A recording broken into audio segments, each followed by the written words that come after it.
Welcome to Tell Me More Stories Told As podcast. It's great to be diving into another story. And this one, well, get ready. We're taking a journey into a real-life mystery that absolutely gripped California for decades. Yeah, this isn't just about facts and figures. We're peeling back the layers of a truly, truly chilling story. Today, we're digging deep into the saga of one man known by many terrifying names. You might have heard of the Visalia Ransacker. Or the East Area Rapist. Or maybe the original Night Stalker. Chilling names, right. But they all belonged, as we now know, to one person, Joseph James DeAngelo Jr. It's almost hard to wrap your head around. This guy, this phantom terrorized communities across California from, 1974 all the way to 1986? The numbers are staggering. Over 120 burglaries, more than 51 documented rapes, at least 13 murders. And for the longest time, people thought these were separate crime sprees. Different monsters. The press gave them those different nicknames. Which must have added to the terror, the idea of multiple predators out there. Absolutely. It wasn't until much, much later that the horrifying truth came out. One single man behind it all. So our mission today is to unpack this incredibly complex case. We want to trace the timeline, really understand his methods. And look at the decades-long investigation, the twists, the turns, the dead ends, and finally, how they caught him. We'll explore the different phases of his crimes, see how his terrifying tactics, evolved over time. It's quite a journey. So where do we start? With the beginning, I suppose. Let's do that. Joseph James DeAngelo Jr., born November 8th, 1945, Bath, New York. Right. Italian ancestry. Family had two older sisters, a younger brother. His father was a sergeant in the U.S. Army. But his childhood, it seems like there were some really dark undercurrents there pretty early on. Yeah, the accounts are disturbing. A relative reported something truly traumatic. Apparently, DeAngelo witnessed the rape of his sister, Connie. God, that's awful. And then later, his other sister, Rebecca, she stated publicly that their father had abused him. So you have these potential layers of early trauma. Now, obviously, that doesn't excuse anything he did later. Not at all. But it does paint a picture, maybe offer some context for, the darkness that followed. You wonder how those early experiences might shape someone. Especially when you look at some of his later MO, like the Visalia Ransacker phase, the violation of homes, taking personal items. Exactly. That need to invade, to control, to violate on such a personal level. It feels connected somehow. He ended up in California for his teenage years. Mills Junior High, Folsom High School, got his GED there. Played some baseball. But even then, there were warning signs. Prosecutors later brought up things from that time: burglaries, stealing mail. And animal torture, which is often seen as a major red flag. A huge red flag. It points to a disturbing lack of empathy and inclination towards cruelty, even back then. After high school, he joined the Navy. Served about 22 months during the Vietnam War. Right. Damage controlman on a couple of ships, the USS Canberra, USS Piedmont. Then he came back and went into education. Got an associate degree in police science with honors, interestingly. Yeah, from Sierra College. Then a bachelor's in criminal justice from Sacramento State. He even did post-grad work, police training, an internship. He was building a resume for law enforcement. It's just deeply ironic, isn't it? Training to catch criminals while becoming one himself. It's more than ironic. It's chilling. And he did become a cop. Exeter Police Department, burglary unit from 73 to 76. Then Auburn PD from 76. But that didn't end well. No, it didn't. Fired in July 79. Shoplifting. Can you believe it? A hammer and dog repellent. Shoplifting, after everything else. Seems almost minor in comparison, but that's what got him kicked off the force. And apparently he didn't take it well. Reports say he threatened to kill the police chief, even stalked his house. Whoa, so that aggression, that volatility was definitely there. Oh, yeah. And look at his relationships, too. Engaged early on in the 70s to a woman named Bonnie Jean Colwell. Bonnie? That name comes up later, doesn't it? It does, chillingly so. She broke it off, said he was manipulative, abusive, demanded she help him cheat, apparently even threatened her with a gun to try and force her to marry him. Just, wow. Classic signs of controlling abusive behavior. Absolutely. Then, November 73, he marries Sharon Marie Huddle. They buy a house, have 3 daughters. She becomes a divorce attorney. And they stayed married for a long time, even though they separated in 91. Divorced finally in 2019 after his arrest. And the most baffling part, she, his daughters, Nobody apparently suspected a thing. His wife lived with him through years of the East Area Rapist attacks happening relatively nearby. How is that even possible? To live with someone, raise children with them, and have no idea they're this monster? The level of compartmentalization required is just staggering. He maintained this facade, had other jobs too besides being a cop early on. Right, computer engineer for a bit, cashier, then a long stint as a truck mechanic. Yeah, Save Mart Distribution Center, 1990, right up until he retired in 2017. Just a regular working guy, supposedly. Except for maybe a few odd incidents. Arrested for not paying for gas once, charge dismissed though. And some weird behavior noted by others. His brother-in-law said he'd casually bring up the East Area Rapist in conversation. Like, testing reactions, maybe? Or just unable to completely suppress it. Neighbors also reported loud, angry outbursts, left a threatening message about a dog barking. Yeah, he was living with a daughter and granddaughter when they finally arrested him. So this picture emerges of a man hiding unimaginable darkness behind a veil of, well, suburban normalcy. Okay, let's talk about the crimes themselves, the sheer scale. DNA eventually linked him to 8 murders in Southern California. Goleta, Ventura, Dana Point, Irvine. Plus 2 more Goleta murders linked by MO, even if the DNA wasn't initially there. And he pleaded guilty to 3 others. So that's 13 lives confirmed taken. And over 50 known rapes. Plus hundreds, literally hundreds, of other incidents. Burglaries, stalking, prowling, vandalism. It's a reign of terror that unfolded in distinct phases. Let's start with the earliest known major spree, the Visalia Ransacker. Right, 1974 to 1975. This is often seen as his training ground, maybe. Could be, possibly linked to even earlier stuff, but this is where a clear pattern emerges. 1 murder attributed to him then, Claude Snelling, and around 120 burglaries in just 20 months. And his MO back then was, well, unique. Strange, even. Very strange. He'd break in, go through everything meticulously. But here's the weird part, the sort of fun fact, if you can call anything about this fun. What's that? He'd often steal items with almost no monetary value, single earrings, maybe some collected stamps, foreign coins, little personal trinkets. While leaving cash or jewelry behind. Frequently, right there in plain sight. It completely baffled investigators. What was the motive?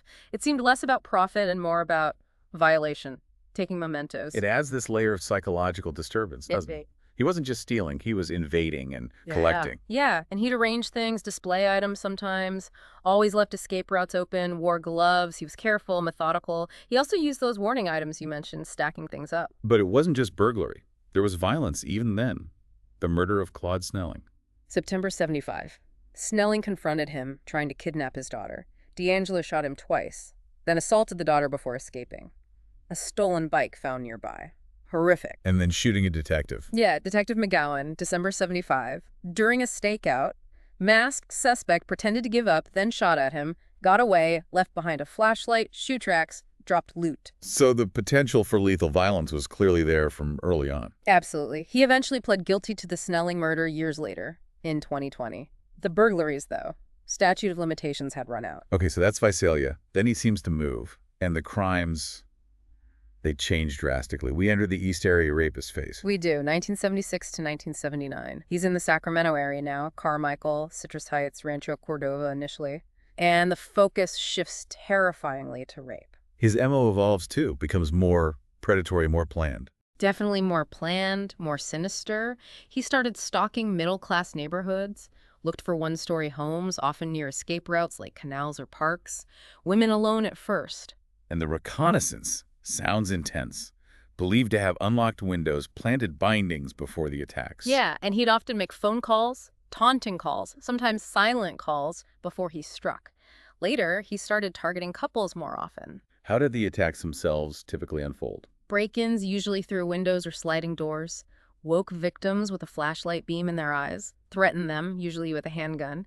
Then the bindings, blindfolds, often forcing the woman to tie up the man first. That detail. Forcing the woman to tie up the man. It speaks to a particular kind of psychological cruelty, doesn't it? Humiliation. Absolutely. He'd separate them, sometimes stack dishes on the man's back, another bizarre controlling tactic. Then he'd rape the woman, often repeatedly, over hours. Hours. He stayed in the homes for hours. Yes. Ransacking, eating their food, making threats, just completely terrorizing them, drawing out the ordeal. And that chilling detail from the 78 attack. saying, "I hate you, Bonnie." Yeah, his 37th known attack, repeatedly saying the name of his ex-fiancée, the one who broke it off with him. It's a raw glimpse into maybe some of the rage fueling these attacks. 51 known rapes during this period, across 7 different counties. The sheer terror must have been palpable across Northern California. Unimaginable. And if you're gripped by this story, finding this deep dive informative, now might be a good moment to hit that subscribe button for Tell Me More Stories Told As podcast. That way you won't miss our future explorations. Good point. Because the story doesn't end there. Within this ear phase, there was also murder. Right. The Maggiore murders, February 2nd, 1978.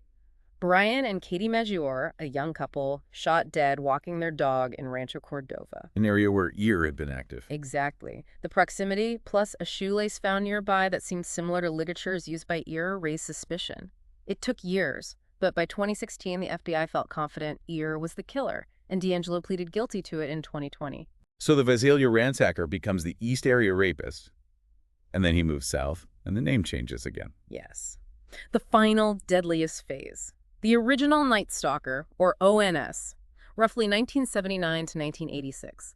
He's now operating in Southern California, Santa Barbara, Ventura, Orange counties, and he starts killing his rape victims. The brutality just keeps escalating. It does. The very first ONS attack, October 79 in Goleta, the couple actually survived because they managed to raise the alarm and he fled. Thank goodness. But after that, the victims were murdered, either shot or, more often, bludgeoned to death. And for decades, these murders weren't connected to the ER crimes up north. so he had the separate Night Stalker moniker down south, only later clarified as original Night Stalker to avoid confusion with Richard Ramirez. Exactly. Ramirez came later. DeAngelo was the first to bear that terrifying name in that region. Let's run through the timeline of those ONS murders. It's just relentless. It is. After the failed Goleta attack in October 79, you have December 30, 79, Goleta again. Robert Offerman and Deborah Manning murdered.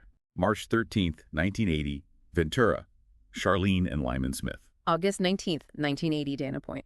Keith and Patrice Harrington. February 6, 1981, Irvine, Manuela with them. July 27, 1981, back to Goleta.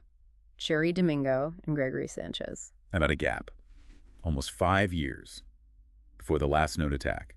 May 4, 1986, Irvine, Janelle Cruz. Each one horrific. Offerman and Manning. He raped Manning, apparently ate some leftover turkey in the house, stole a bike nearby. Paw prints from a large dog were found, too. The Smiths in Ventura, that was particularly brutal, wasn't it?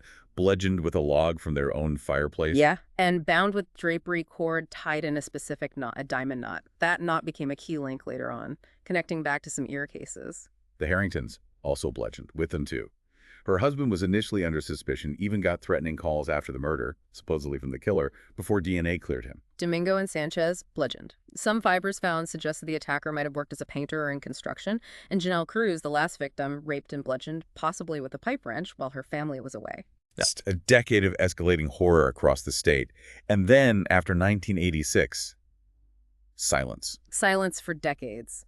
But the cases weren't forgotten. Investigators kept working, victims kept hoping, and then technology caught up. Before we get to the capture, let's touch on the communications. He didn't just act. He sometimes communicated, taunted. He did.